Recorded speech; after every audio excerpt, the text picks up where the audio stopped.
Hey, what is going on, everyone? You're here, you made it. Thank you so much for stumbling onto my video. First and foremost, my name is Warren, and this is Digital Hype. And so, some background info before I get into this beautiful product right here. This is my very first video, so bear with me as I go through some growing pains. But I'm here to bring you unboxings, quick reviews of anything and everything to deal with pop culture, and mainly all things tech and gadgets. Now, brief history about myself. I have about 14 plus years in tech experience, and I've always had a passion for gadgets, as most of my friends and family can attest to. And I've always found joy in watching unboxing videos. I don't know, there's just that certain sense of satisfaction when watching unboxing videos and just unboxing and unwrapping new things. I enjoy it. That being said, this is obviously an unboxing of the Nikon D750.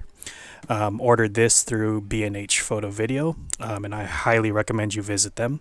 I'll put a link to their website in the description below, as well as a link to this particular product below as well. But yeah, definitely visit them for not only just your photography and video needs, but mainly your overall tech needs. They have a very big, vast inventory, great customer service, and always just great deals and special promotions going on all the time. So check them out, and thank you to B&H for the quick delivery. So, to the Nikon D750. I've been in the market for a new camera for quite some time. For the past, 10 years maybe, I've been shooting with my trusty dusty Nikon D200. And I've loved that camera.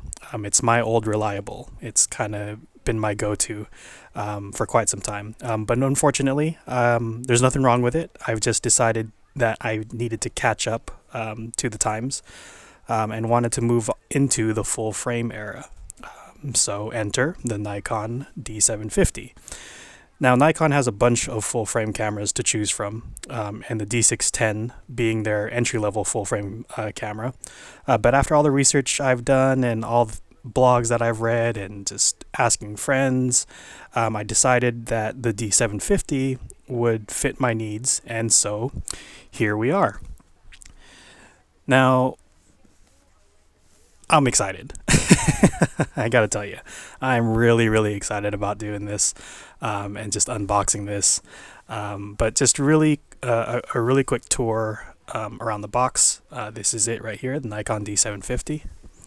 On the right side of the box, you have this package includes information in various languages. Let me see if I can get that to focus there for you guys.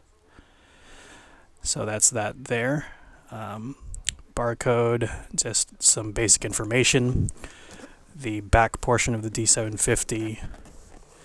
So just overall, just your typical Nikon box, gold box. You can't mistake this box for anything else but Nikon products. So here we go. Let's get right into it. Let's break this thing open and see what we got. So this is, again, very first time unboxing the video. Unboxing this product. So it's never been opened. Straight out of the box, fresh out of the box. And hopefully I don't have too much trouble with this box. But here it is.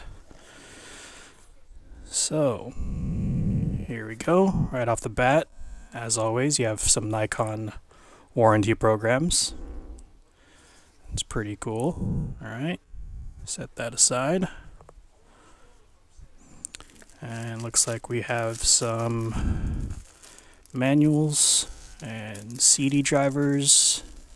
Probably, what does that look like? Actually, it's the View NX2 CD. So it's a program for you to view. It's Nikon's program basically for you to view their picture files, and then of course the two manual books. Set those aside and read those at your leisure. It's a lot of reading actually. And let's go ahead and open this up. Let's see what we got here. So everything is neatly packaged, nice and wrapped. It's what I enjoy seeing when you're unboxing. Really, this is kind of like the stuff that us unboxers live for. Is kind of the bubble wrap and just everything being in its own package. What we have here, the Nikon D750 strap, the iconic Nikon strap. You can kind of tell what everybody is shooting when you see their neck strap. It's either, you know, the yellow and black for Nikon, or I believe it's the black and blue whitish for Canon. I've grown up with Nikon, obviously, with the D200, so I'm kind of a little bit biased, but don't get me wrong, I have a bunch of friends that shoot Canons, and great products as well. I'm just a little more familiar and lean more towards the Nikon products. So Nikon neck strap, set that aside. Next out of the box, we have standard USB cable for connecting, I'm guessing, the camera body to your computer if you wanted to do the data transfers or the image transfers that way.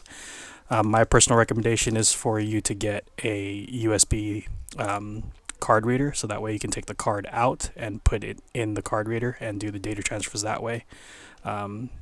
If you have a 3.0 USB, that even better, faster data, faster transfer speeds. But Nikon does its due diligence and make sure that they include the USB cable for you as well. Set that aside. This is, I believe this is the eyepiece cover in the event that you don't want a lot of light coming into your eyepiece. You can slip that over to kind of block that out. So that's pretty cool that they include that. Set that aside. We got here, I'm guessing this is the charger. I'll take this out. It's pretty much open already. So, yep. It's a Nikon battery charger, the MH25A.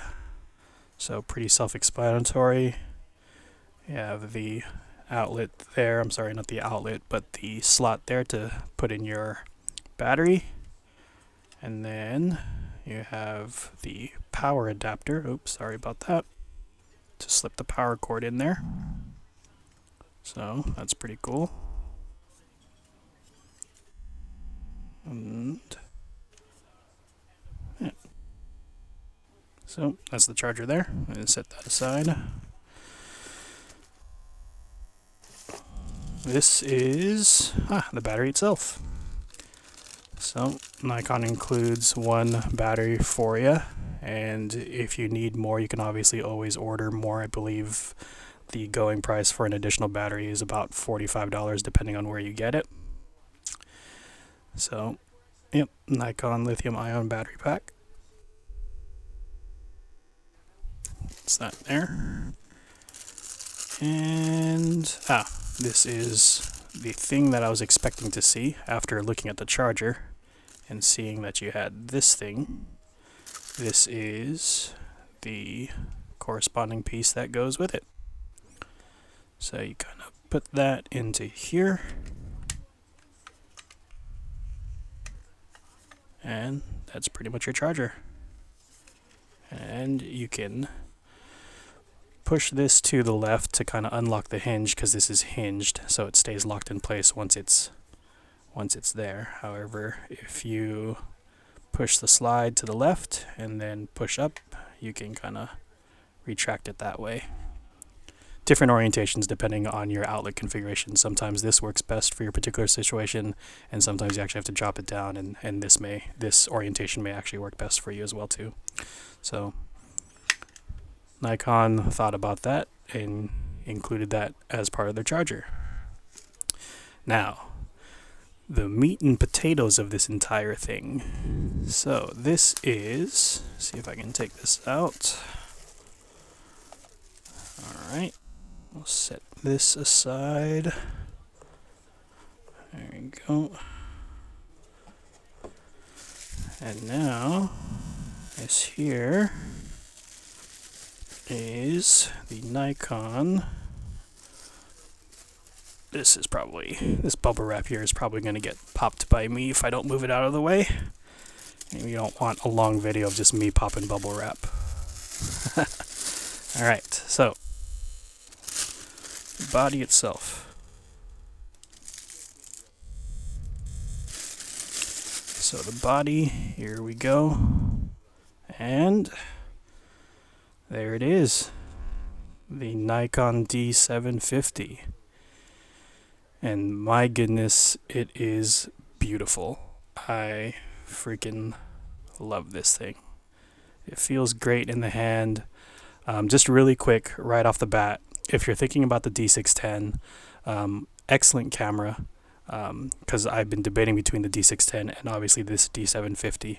And one thing that I want to note for the D610, for the people that are thinking about the D610, the hand grip for the D610 is a lot shallower and a lot smaller than the D750. So the D750's hand grip is a little bit more recessed and gives a little bit more surface than the D610 does. So if you have bigger hands or smaller hands, or you like the feel of a more recessed hand grip, the D750 is something that you might want to look into as well.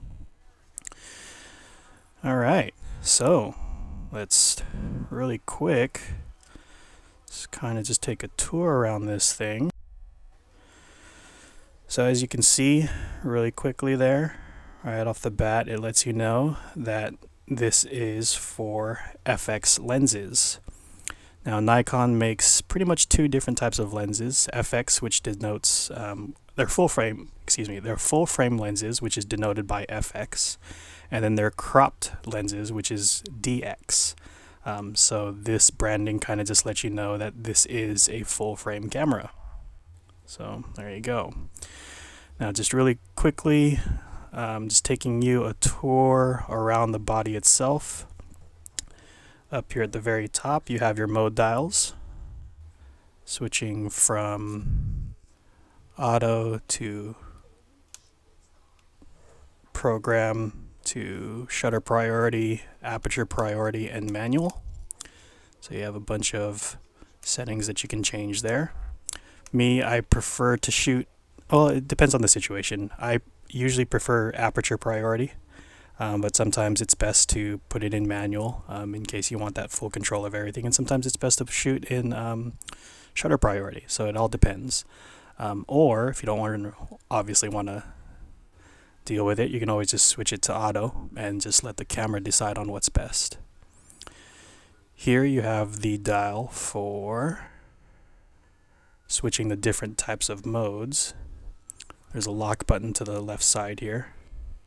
You can push that and turn the dial to go from single to continuous shots to the quiet continuous. Now the quiet and quiet continuous, I definitely want to play around with this, because from what I understand, if you set it to quiet and quiet continuous, it actually dampens the noise of the shutter, which is actually pretty cool, because depending on the situation, that's what you might want to happen.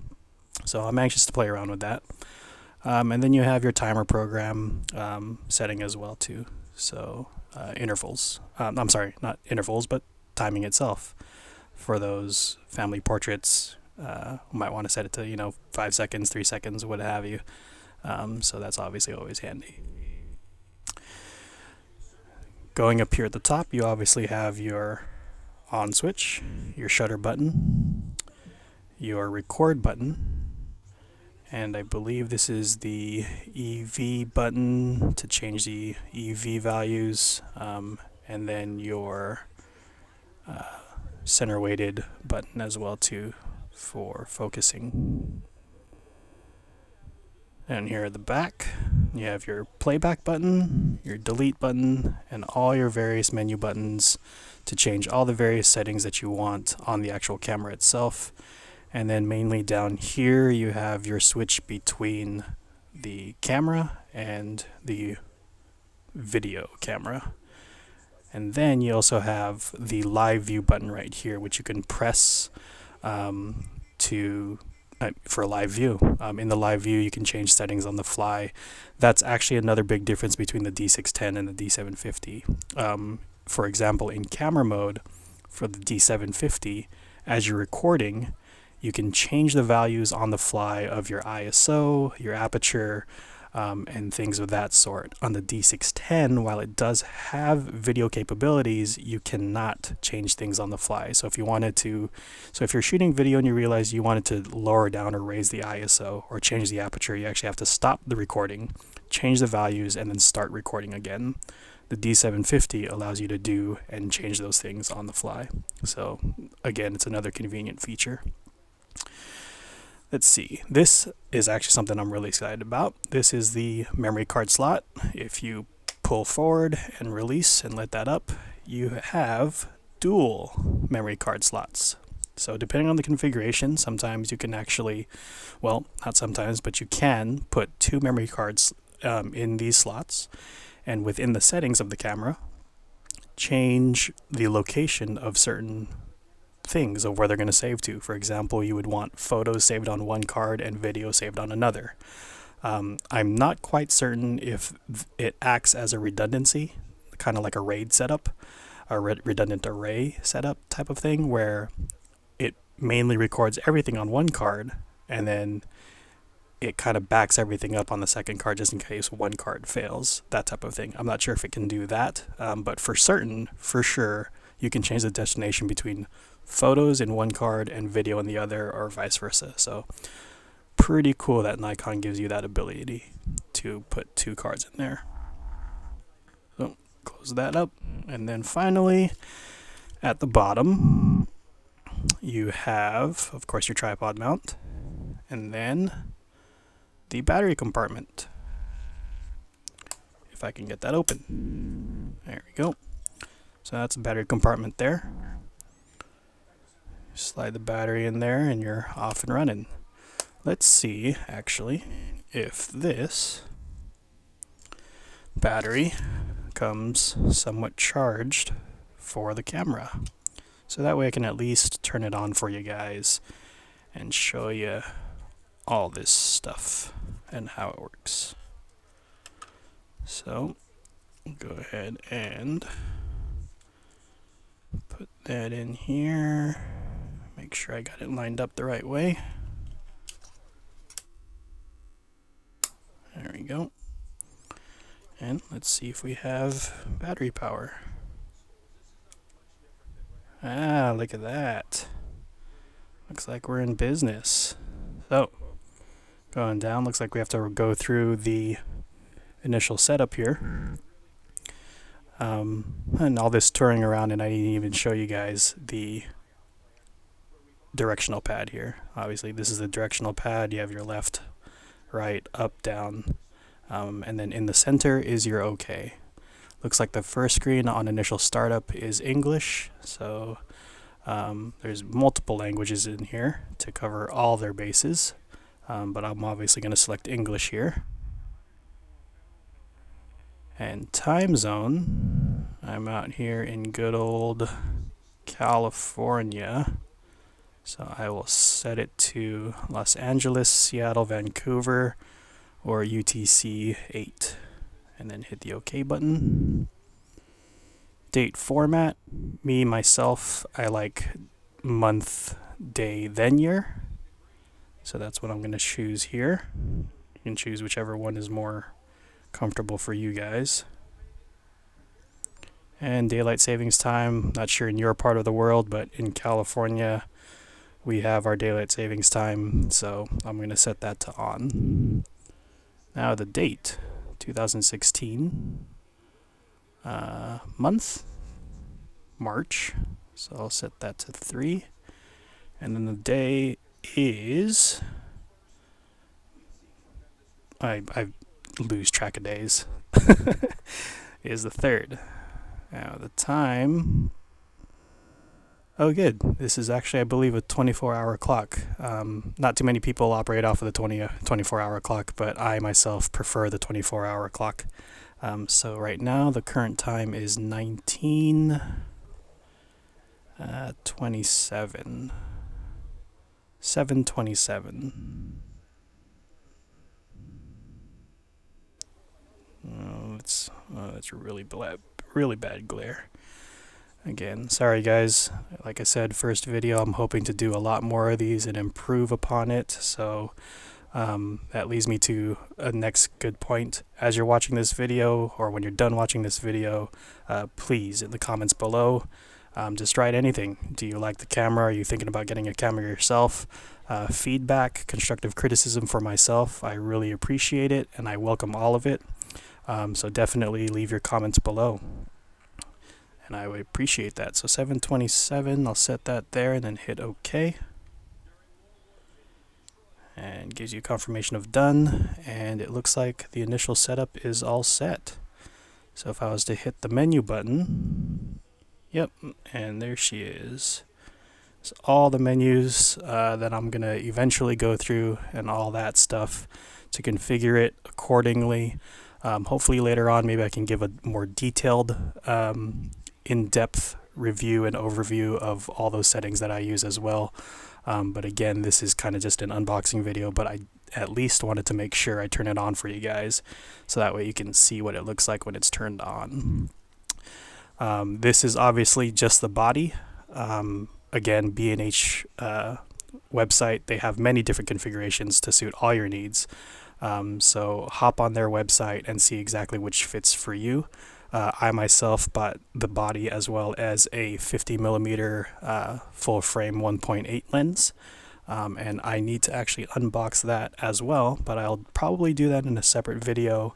If I don't, it'll actually probably be in hopefully a video with this just entire as a review, and a more in-depth review of the actual camera. But that's it. That's the Nikon D750. Now, in the camera, it looks actually pretty small, but I'm very satisfied with the size. It's very compact, very light, constructed of, I believe, a mix of a kind of like a polycarbonate body along with some plastic pieces, but feels really, really good and really sturdy. So I wanted to make sure I comment on that as well. So that's the unboxing of the Nikon D750. Thanks for hanging in there with me, guys. I really appreciate the views. Again, if you have any comments regarding the product itself, let me know. If you have any questions about if you're thinking about buying a camera, feel free to ask. I'll answer as best as I can. If you're going from a cropped camera to a full frame and have questions, I'll answer them as best as I can. But thanks for tuning in. Again, this is Warren with Digital Hype. Thanks. Don't forget to like, favorite, and subscribe. Thanks, guys. See you later.